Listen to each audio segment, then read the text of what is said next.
Today I'm going to have a little bit of fun, and for those who watch Teds Holdover,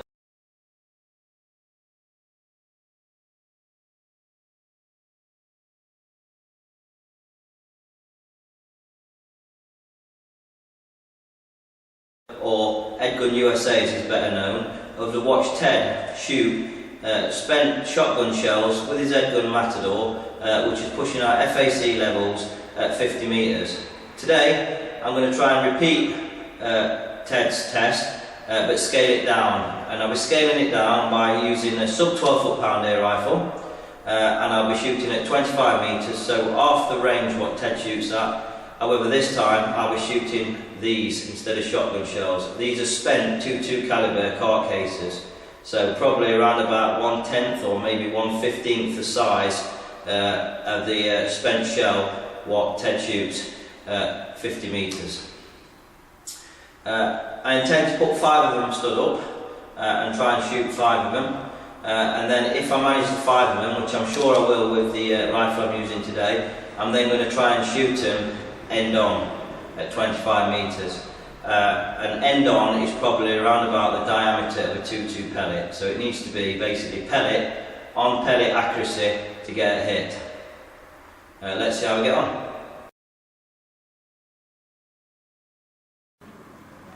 As you can see, the thickest part of the shot .22 cartridge case is only 6mm wide, and here you'll see it's 15mm tall.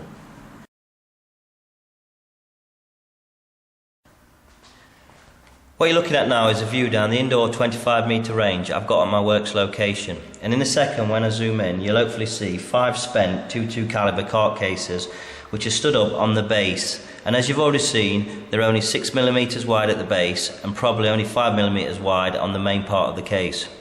All 5 cases have been inspected and are deemed safe to shoot with an air rifle. I'll zoom in now. I have been practicing off camera, and the rifle I'm using has given me some great results. I'm hoping to repeat them results now on camera to show you. The rifle I'm using today I'm just going to call the mystery rifle, and the reason I'm saying it's a mystery rifle is because it's been sent to me and to another friend on the Hunting Life forum, DavyT63, to test and do a review which will come out later next year. It's a .22 caliber rifle and it's magazine fed, and the pellets I will be using in it are RWS Superfield at 15.9 grain, which are the best pellet for this rifle's barrel, producing 1-0 groups quite easily at 25 metres, which is a zero range I zero this rifle at. They also work very good at long range, and as you'll see if you watch the review later next year, even at 40-45 metres the pellets fall very tight and hit what they are basically meant to hit. Right, I'm now going to get down into the prone position and hopefully work from my left across to the right, shooting as many as possible. What I can tell you from practicing off camera is that the targets are only a little bit wider than the actual crosshair at 25 metres, and that's on ×12 magnification, so my error is basically nothing in windage or wobble. It's got to be a perfect shot or I miss.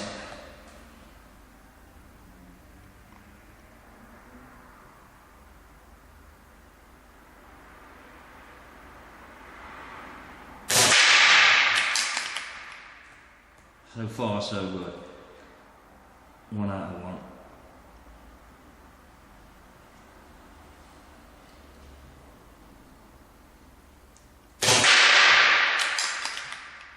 Slightly, as I'm looking at just off to the right.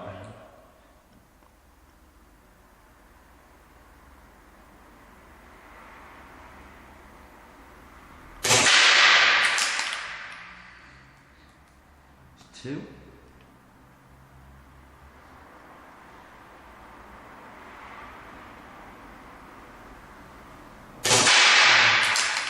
Three.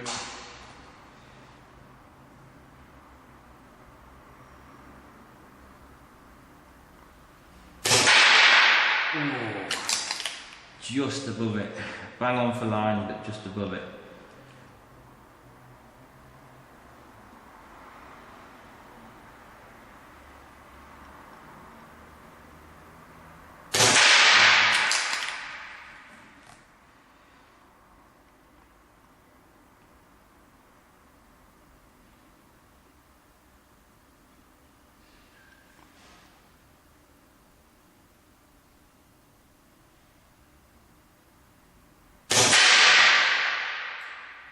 And there we go, 7 shots and 5 targets. As I've said, the crosshair is only a tiny little bit thinner than the actual target. So that's pretty amazing accuracy. The bottom of the cartridge case is just 6mm in diameter. What you're looking here then is the lid of the RWS Superfield pellets I'm using at 15.9 grain. And underneath you'll see a 22 caliber RWS Superfield pellet sat on top of the base of one of the spent 2.5 cartridge cases. So you can see it's round about the same diameter. And if I can carefully enough remove it without knocking the cartridge case over, like so, you'll then see the cartridge case. Very small. Right, this time you're looking again down the 25 metre range, and I'm going to zoom in. But this time, as you'll see, I've punched 5 holes in the base of a card and pushed the spent cart cases base first through. So what basically you're looking at is a target, the width or diameter of a 22 caliber pellet. So yet again, my error in missing this target is basically massive, and I've got to make sure that it's pellet on the bottom of the target, otherwise it's going to be a proper miss. The camera is off to the right hand side, and the view what you'll get will be slightly different to the view I'm looking through the scope due to the angle of the camera to where I'm shooting. What you will notice as I've been practicing off camera is that sometimes the pellet seems to be going high or left or right or even low, but the centre target falls out. This is due to the pellet bouncing off and ricocheting off the target. See how we get on. I'm going to work from the left to the right.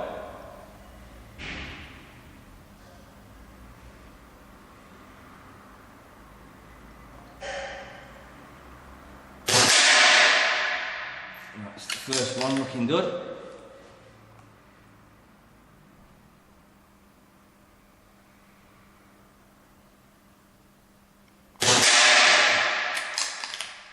That's 2 out of 2.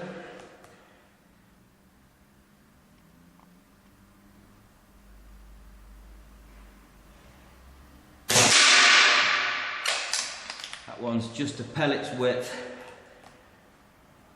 to the 5 o'clock position.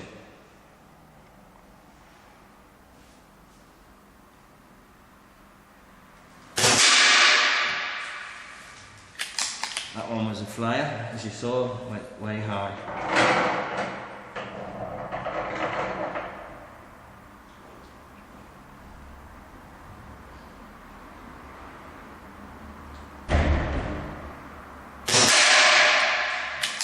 There we go, that's 3.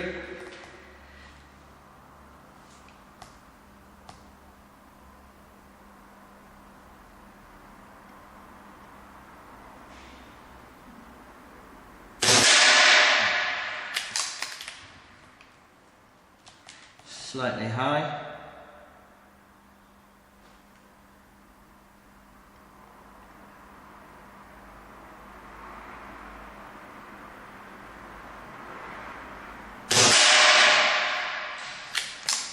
And one more to get. Just one more to get.